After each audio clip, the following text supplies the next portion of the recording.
जंगल में गर्मियों का मौसम चल रहा था। सारे पक्षी बहुत ही ज्यादा खुश थे क्योंकि इनके जंगल में आम का मौसम जो आ गया था।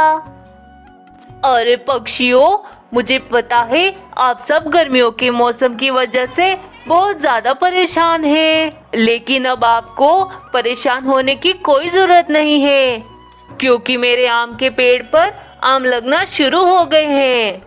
कालू कौवे का अपना एक बड़ा आम का बाग था जिसमें बहुत ही ज्यादा आम लगे हुए थे। उन पेड़ पर बहुत सारे आम तो लग गए थे, परंतु वे आम अभी भी कच्चे थे। रानी, अब से हमें बहुत काम है क्योंकि हमें पेड़ से बहुत सारे आम जो तोड़ने हैं। अब जंगल में गर्मियों का मौसम आ गया है, सारे पक्षी तो आम खाने के लिए बेताब हो रहे हैं। इसलिए रानी, अब हमें जंगल में अपने आम जल्द ही बेचने होंगे।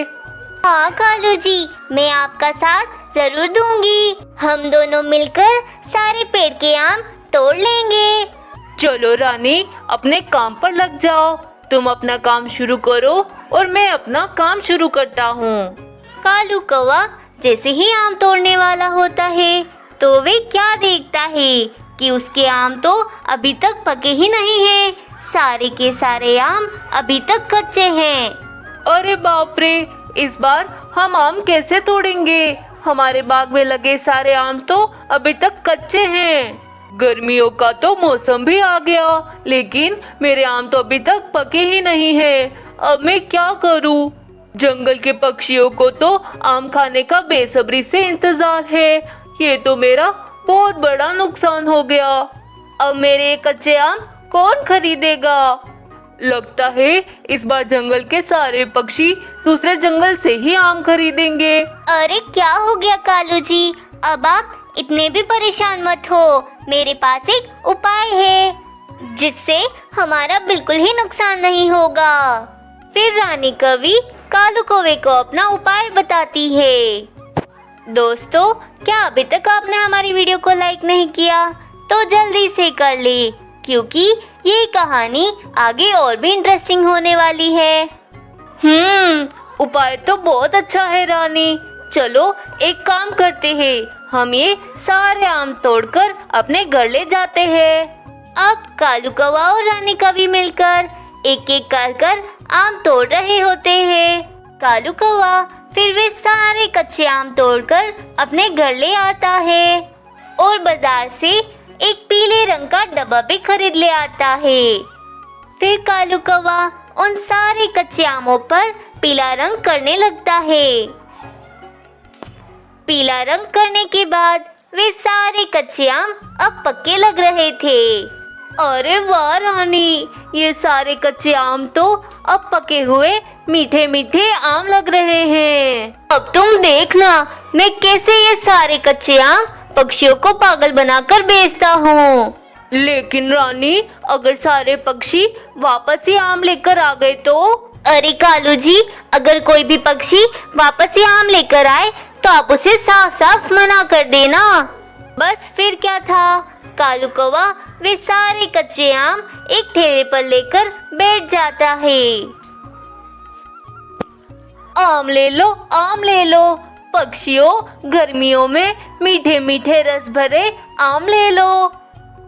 अरे वाह कालू कौवे, इस बार तो तुम्हारे सारे आम बहुत ही ज्यादा पके हुए लग रहे हैं। क्या ये आम वाकई बहुत मीठे हैं? हाँ कालू कौवे, पिछले साल के मुताबिक इस बार तुम्हारे आम बहुत ही ज्यादा पके हुए लग रहे हैं।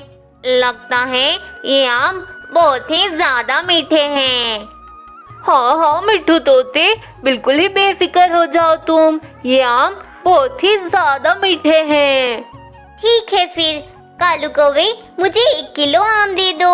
हाँ कालू कौवे, मुझे भी तुम 1 किलो आम दे दो। कालू कौवे के पीले पीले आम देखकर अब जंगल के सारे पक्षी वे आम खरीद कर ले जा रहे थे। अरे ये क्या, ये आम तो धोने के बाद बिल्कुल ही हरे हो गए।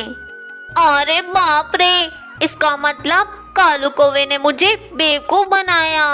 वे कच्चे आमों को रंग कर कर बेच रहा है वो। तोते, मेरे भी सारे आम कच्चे और हरे निकले। चलो टूनी चिड़िया, मिलकर ये सारे आम वापस कालू कौवे को देकर आते हैं। तोते, मैं गई थी कालू कौवे के पास। उसने आम बदलने से साफ साफ मना कर दिया है और वो कहता है कि उसने तो बिल्कुल ही पके आम बेचे थे और कहता है मैं उससे झूठ बोल रही हूँ।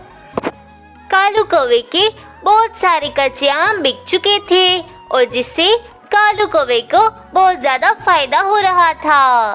पक्षियों, कालू कौवे ने मुझे भी बेवकूफ बनाया। उसने पके आमों के बदले मुझे कच्चे आम पकड़ा दिए।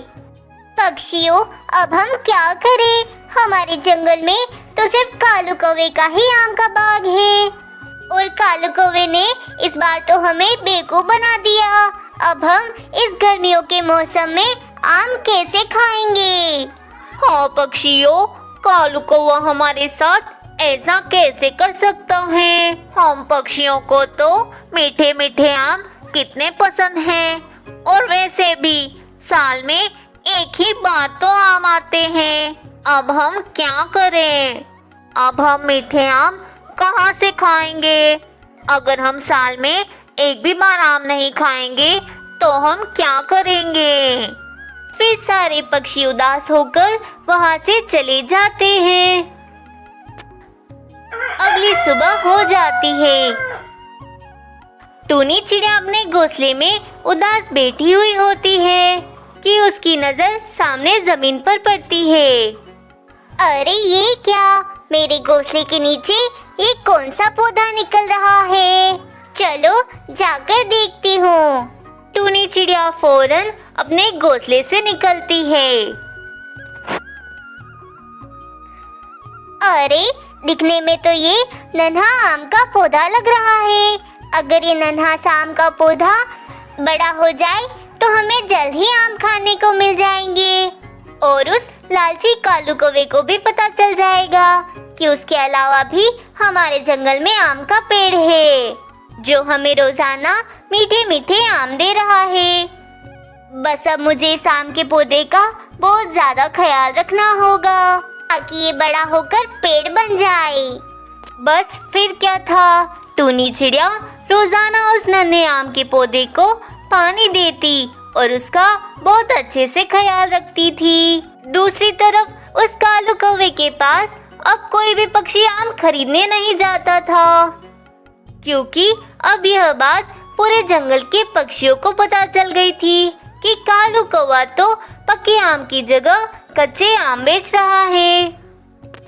पता नहीं इन पक्षियों को क्या हो गया है, कोई भी पक्षी मुझसे अब आम खरीदने नहीं आता।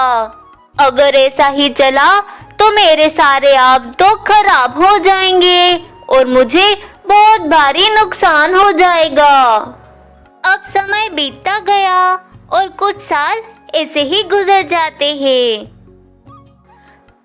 अब पक्षियों की मेहनत भी रंग ले आती है और वे नन्हा सा आम का पौधा बड़ा होकर एक बड़ा सा आम का पेड़ बन जाता है।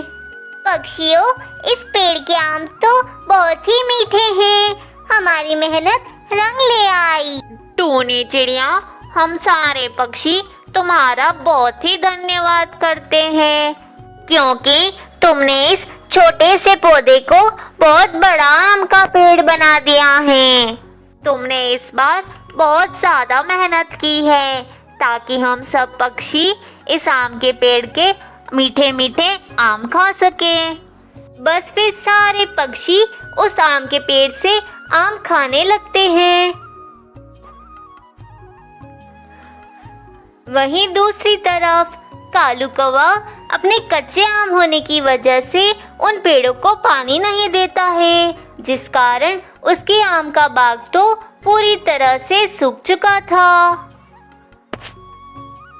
इस कहानी से हमें यह सीख मिलती है कि हमें कभी भी लालच नहीं करना चाहिए क्योंकि लालच की बला बुरी ही होती है।